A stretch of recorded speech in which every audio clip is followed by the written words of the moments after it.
शांति। आज 29/12/2020 की वाणी। बाबा का महावाक्य। मीठे बच्चे, संगम युग पर तुम ब्राह्मण संप्रदाय बने हो। तुम्हें अब मृत्यु लोक के मनुष्य से अमर लोक का देवता बनना है। प्रश्न, तुम बच्चे किस नॉलेज को समझने के कारण बेहद का संन्यास करते हो? उत्तर, तुम्हें ड्रामा की यथार्थ नॉलेज है। तुम जानते हो, ड्रामानुसार अब इस सारे मृत्युलोक को भस्मीभूत होना है। अभी यह दुनिया वर्थ नॉट अ पेनी बन गई है। हमें वर्थ पाउंड बनना है। इसमें जो कुछ होता है वह फिर हूबहू कल्प के बाद रिपीट होगा। इसलिए तुमने इस सारी दुनिया से बेहद का संन्यास किया है। गीत है, आने वाले कल की तुम तकदीर हो। ओम शांति। बच्चों ने गीत की लाइन सुनी, आने वाला है अमर लोक, यह है मृत्यु लोक। अमर लोक और मृत्यु लोक का यह है पुरुषोत्तम संगम युग। अब बाप पढ़ाते हैं संगम पर, आत्माओं को पढ़ाते हैं। इसलिए बच्चों को कहते हैं आत्म अभिमानी हो बैठो। यह निश्चय करना है, हमको बेहद का बाप पढ़ाते हैं। हमारी एम ऑब्जेक्ट यह है, लक्ष्मी नारायण या मृत्यु लोक के मनुष्य से अमर लोक का देवता बनना।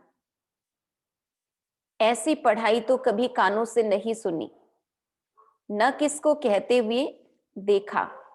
जो कहे, बच्चों तुम आत्म अभिमानी हो बैठो। यह निश्चय करो कि बेहद का बाप हमको पढ़ाते हैं। कौन सा बाप? बेहद का बाप निराकार शिव। अभी तुम समझते हो हम पुरुषोत्तम संगम युग पर हैं। अभी तुम ब्राह्मण संप्रदाय बने हो, फिर तुमको देवता बनना है। पहले शूद्र संप्रदाय के थे। बाप आकर पत्थर बुद्धि से पारस बुद्धि बनाते हैं। पहले सतो प्रधान पारस बुद्धि थे, अब फिर बनते हैं।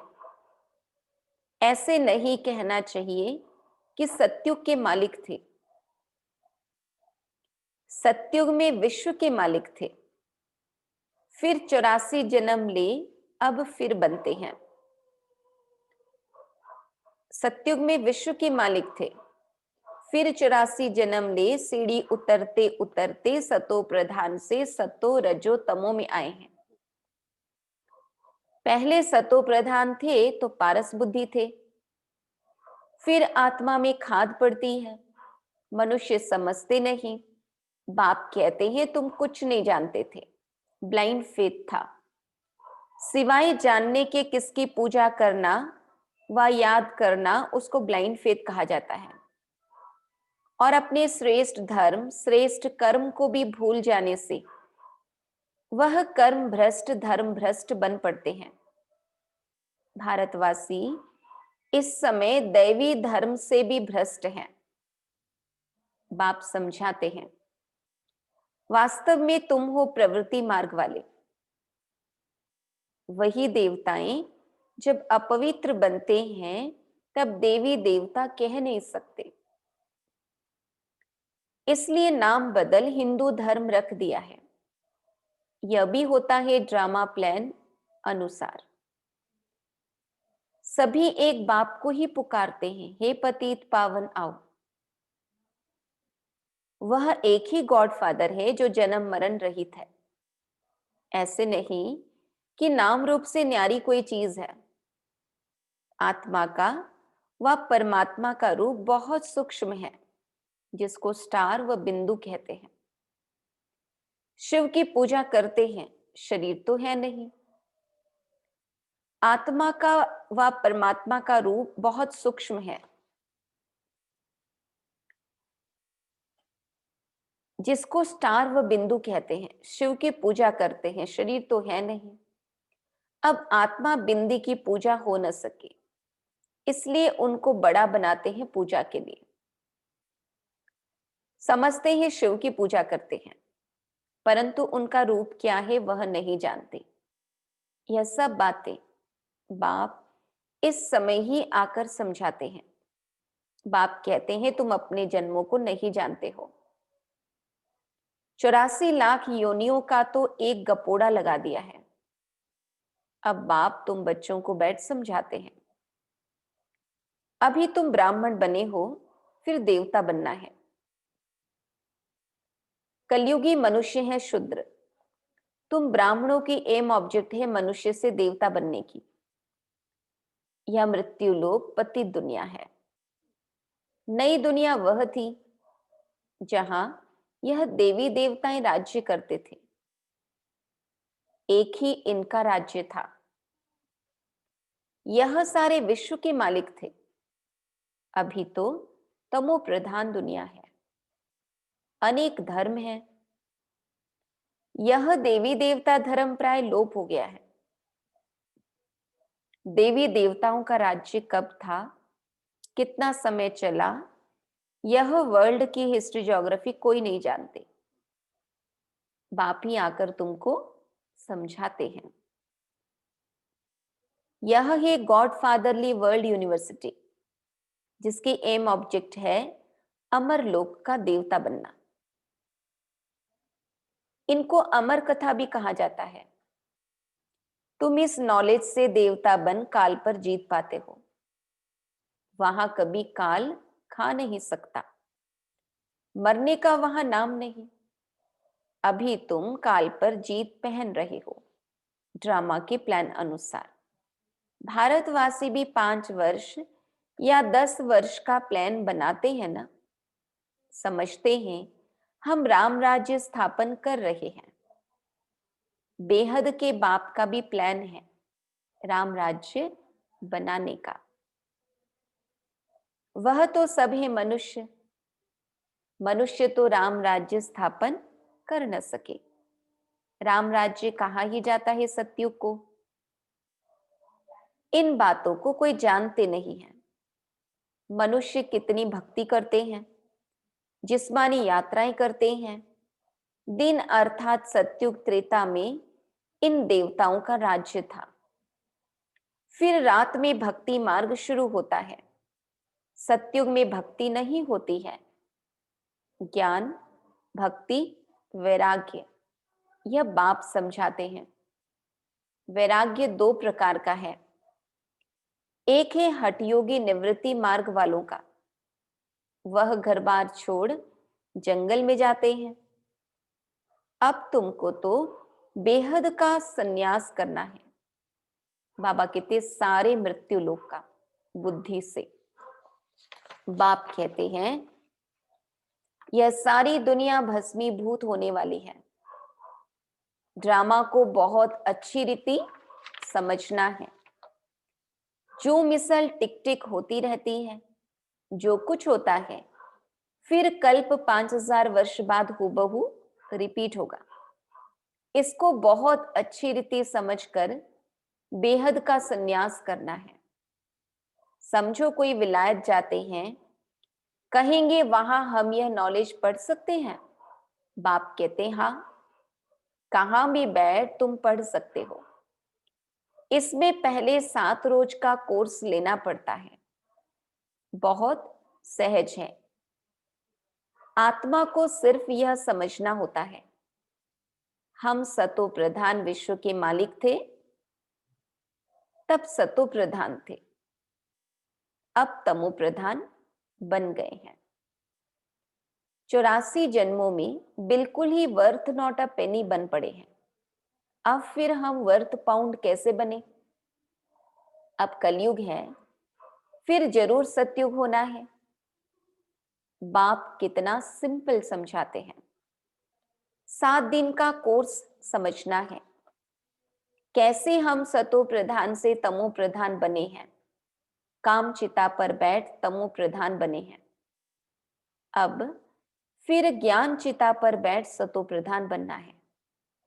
वर्ल्ड की हिस्ट्री, ज्योग्राफी रिपीट होती है, चक्र फिरता रहता है। अभी है संगम युग, फिर सतयुग होगा। अभी हम कलयुगी विशियस बने हैं, सो फिर सतयुगी वाइसलेस कैसे बने? उसके लिए बाप रास्ता बताते हैं, पुकारते भी हैं, हमारे में कोई गुण नहीं है, अब हमको ऐसा गुणवान बनाओ। जो कल्प पहले बने थे उन्हों को ही फिर बनना है। बाप समझाते हैं, पहले पहले तो अपने को आत्मा समझो। आत्मा ही एक शरीर छोड़ दूसरा लेती है। अभी तुमको देही अभिमानी बनना है। अभी ही तुम्हें देही अभिमानी बनने की शिक्षा मिलती है। ऐसे नहीं तुम सदैव देही अभिमानी रहेंगे, नहीं। सतयुग में तो नाम शरीर के रहते हैं। लक्ष्मी नारायण के नाम पर ही सारी कारोबार चलती है। अभी यह है संगम युग, जबकि बाप समझाते हैं, तुम नंगे यानी अशरीरी आए थे, फिर अशरीरी बन वापिस जाना है।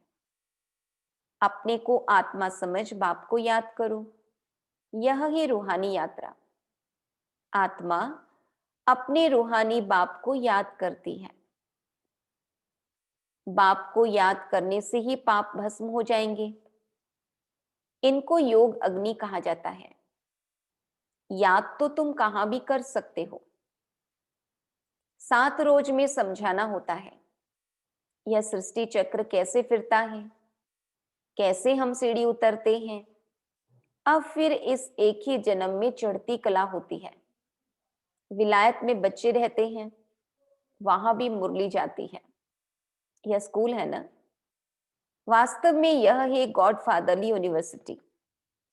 गीता का ही राजयोग है, परंतु श्री कृष्ण को भगवान नहीं कहा जाता। ब्रह्मा विष्णु शंकर को भी देवता कहा जाता है। अभी तुम पुरुषार्थ कर फिर सो देवता बनते हो। प्रजापिता ब्रह्मा भी जरूर यहां होगा ना। प्रजापिता तो मनुष्य है ना। प्रजा जरूर यहां ही रची जाती है। हम सो का अर्थ बाप ने बहुत सहज रीति समझाया है। भक्ति मार्ग में तो कह देते हम आत्मा सो परमात्मा, इसलिए परमात्मा को सर्वव्यापी कह देते। बाप कहते हैं सब में व्यापक है आत्मा, मैं कैसे व्यापक होऊंगा? तुम मुझे बुलाते ही हो, हे पतित पावन आओ हमको पावन बनाओ। निराकार आत्माएं सब आकर अपना अपना रथ लेती है। ये शरीर आत्मा के लिए रथ है। हर एक अकाल मूर्त आत्मा का तख्त है। यह तख्त कहो अथवा रथ कहो। बाप को तो रथ है नहीं, वह निराकार ही गाया जाता है। न सूक्ष्म शरीर है न स्थूल शरीर है। निराकार खुद रथ में बैठे तब बोल सके। रथ बिगर पतितों को पावन कैसे बनाएंगे? बाप कहते हैं मैं निराकार आकर इनका लोन लेता हूं। टेम्पररी लोन लिया है। इनको भाग्यशाली रथ कहा जाता है। बाप ही सृष्टि के आदि मध्य अंत का राज बताए तुम बच्चों को त्रिकालदर्शी बनाते हैं। और कोई मनुष्य यह नॉलेज जान नहीं सकते। इस समय सब नास्तिक हैं। बाप आकर आस्तिक बनाते हैं। रचयिता रचना का राज बाप ने तुमको बताया है। अब तुम्हारे सिवाय और कोई समझा न सके। तुम ही इस स्थान से फिर यह इतना ऊंच पद पाते हो। यह ज्ञान सिर्फ अभी ही तुम ब्राह्मणों को मिलता है। बाप संगम पर ही आकर यह ज्ञान देते हैं। सदगति देने वाला एक बाप ही है। मनुष्य मनुष्य को सद्गति दे न सके। वह सब गुरु है भक्ति मार्ग के, सतगुरु एक ही है। उनको कहा जाता है वाह सतगुरु वाह। इनको पाठशाला भी कहा जाता है। एम ऑब्जेक्ट नर से नारायण बनने की है। वह सब है भक्ति मार्ग की कथाएं। गीता से भी कोई प्राप्ति नहीं होती। बाप कहते हैं मैं तुम बच्चों को सम्मुख आकर पढ़ाता हूं, जिससे तुम यह पद पाते हो। इसमें मुख्य है पवित्र बनने की बात, बाप की याद में रहना है। इसी में ही माया विघ्न डालती है। तुम बाप को याद करते हो अपना वर्षा पाने के लिए। यह नॉलेज सब बच्चों के पास जाती है। कभी भी मुरली मिस न हो। मुरली मिस हुई गोया एब्सेंट पड़ जाती है। मुरली से कहां भी बैठे रिफ्रेश होते रहेंगे। श्रीमत पर चलना पड़े, बाहर में जाते हैं तो बाप समझाते हैं पवित्र जरूर बनना है, वैष्णव होकर रहना है। वैष्णव भी दो प्रकार के होते हैं। वैष्णव वल्लभाचारी भी होते हैं, परंतु विकार में जाते हैं। पवित्र तो है नहीं। तुम पवित्र बन विष्णुवंशी बनते हो, वहां तुम वैष्णव रहेंगे, यानी विकार में नहीं जाएंगे। वह है अमर लोक, यह है मृत्यु लोक। यहां विकार में जाते हैं। अभी तुम विष्णुपुरी में जाते हो, वहां विकार होता नहीं। यह है वाइसलेस वर्ल्ड। योग बल से तुम विश्व की बादशाही लेते हो। वह दोनों आपस में लड़ते हैं, माखन बीच में तुमको मिलता है। तुम अपनी राजधानी स्थापन कर रहे हो। सभी को यही पैगाम देना है। छोटे बच्चों का भी हक है। शिव बाबा के बच्चे हैं ना, तो सबका हक है। सबको कहना है अपने को आत्मा समझो।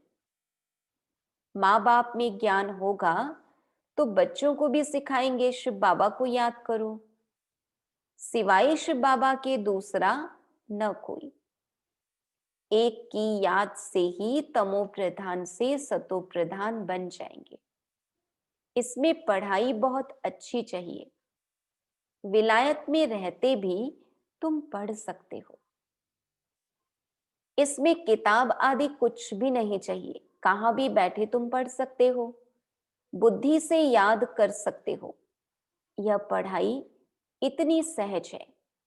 योग अथवा याद से बल मिलता है।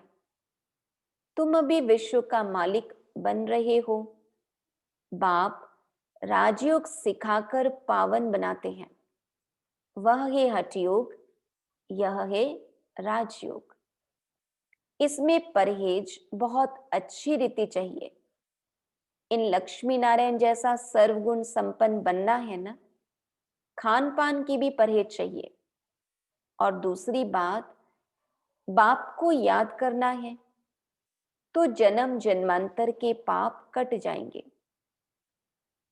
इसको कहा जाता है सहज राजयोग, राजाई प्राप्त करने के लिए। अगर राजाई न ली तो गरीब बन जाएंगे। श्रीमत पर पूरा चलने से श्रेष्ठ बनेंगे। भ्रष्ट से श्रेष्ठ बनना है, उसके लिए बाप को याद करना है। कल्प पहले भी तुमने ही यह ज्ञान लिया था, जो फिर अब लेते हो। सतयुग में और कोई राज्य नहीं था, उसको कहा जाता है सुखधाम। अभी यह है दुखधाम। और जहां से हम आत्माएं आई हैं वह है शांति धाम। शिव बाबा को वंडर लगता है दुनिया में मनुष्य क्या क्या करते हैं। बच्चे कम पैदा हो उसके लिए भी कितना माथा मारते रहते हैं। समझते नहीं, यह तो बाप का ही काम है। बाप झट एक धर्म की स्थापना कर बाकी सब अनेक धर्मों का विनाश करा देते हैं एक धक से। वो लोग कितनी दवाइयां आदि निकालते हैं पैदाइश कम करने के लिए। बाप के पास तो एक ही दवाई है, एक धर्म की स्थापना होनी है। वह समय आएगा, सब कहेंगे यह तो पवित्र बन रहे हैं, फिर दवाई आदि की भी क्या दरकार है। तुमको बाबा ने ऐसी दवाई दी है मन मना भव की, जिससे तुम 21 जन्मों के लिए पवित्र बन जाते हो। अच्छा, मीठे मीठे सिकी लधे बच्चों प्रति मात पिता बाप दादा का याद प्यार और गुड मॉर्निंग। रूहानी बाप की रूहानी बच्चों को नमस्ते। हम रूहानी बच्चों की रूहानी बाप दादा को याद प्यार गुड मॉर्निंग नमस्ते नमस्ते नमस्ते। धारणा के लिए मुख्य सार, पवित्र बनकर पक्का वैष्णव बनना है। खान पान की भी पूरी ही परहेज करनी है। श्रेष्ठ बनने के लिए श्रीमत पर जरूर चलना है। मुरली से स्वयं को रिफ्रेश करना है। कहां भी रहते सतो प्रधान बनने का पुरुषार्थ करना है। मुरली एक दिन भी मिस नहीं करनी है।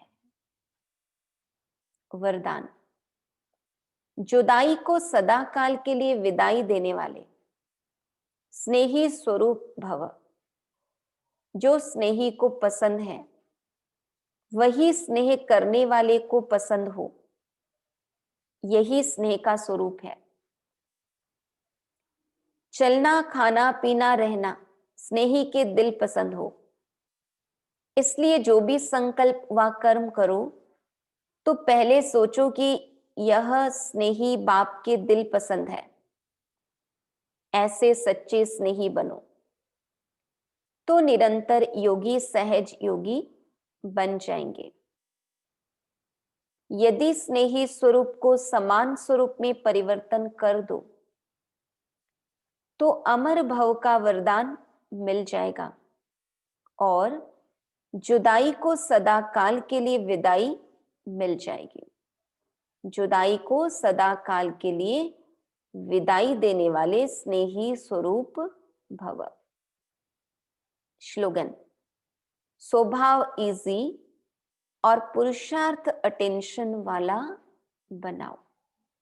पुरुषार्थ में इजी नहीं और स्वभाव में हर बात को बहुत टाइटली सीरियसली पकड़ने वाले नहीं।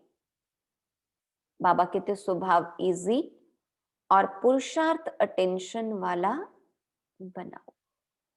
ओम शांति।